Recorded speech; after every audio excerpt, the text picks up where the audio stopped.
Hey, what's going on, everybody? This is Tyrone back with Tech Life.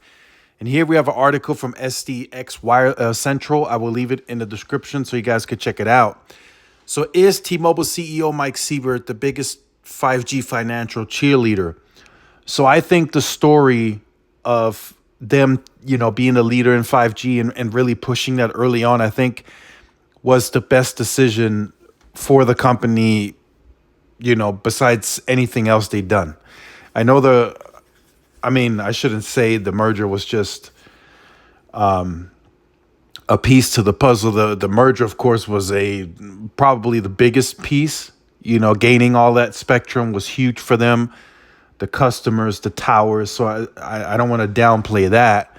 But deciding as a company already before the merger to really push the 5G story, I think was the smartest decision T-Mobile could have ever done.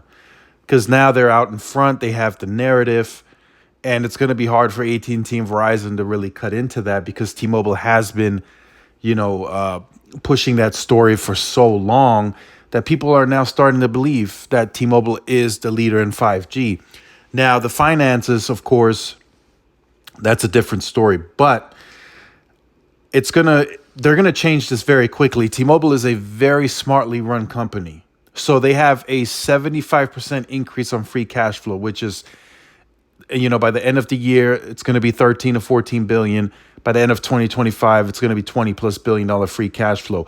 They just increased rates on the new plans. So what happens with that? Recently, Mike Sievert just mentioned 60% take rate is still above 60% on the new plans. They anticipate to come in at equal or above Q2 numbers of last year, which were 729,000.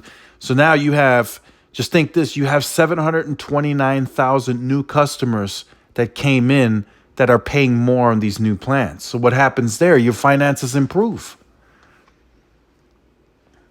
And that doesn't even include the customers that stepped up into that plan, existing customers that went from the Magenta Max into the Go 5G Plus, which I'm positive that was a good percentage of the base too.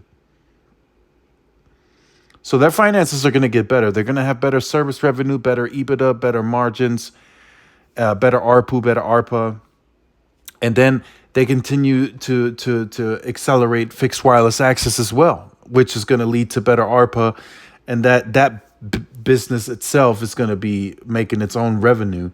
But you add it to a wireless plan, so of course it increases the average price per account. But I still think that's a big story for T-Mobile, fixed wireless access, but I don't think it's the only story. I think they still have plenty of upside on their finances to make those better. They have plenty of upside on enterprise. They have plenty of upside on small market rural areas. And they still have plenty of upside in the top 100 markets, as they recently stated. So the financial cheerleader, they have some ways to go to still really solidify that position. But the fact that everything is pointing in the right direction, I think by around that 2025 timeframe, T-Mobile is going to look very, very good on finances. They're going to have a lot of free cash flow to entertain business deals and merger and acquisitions. And beyond that, the margins, ARPU, ARPA, are going to look the best by that time that the company's ever seen.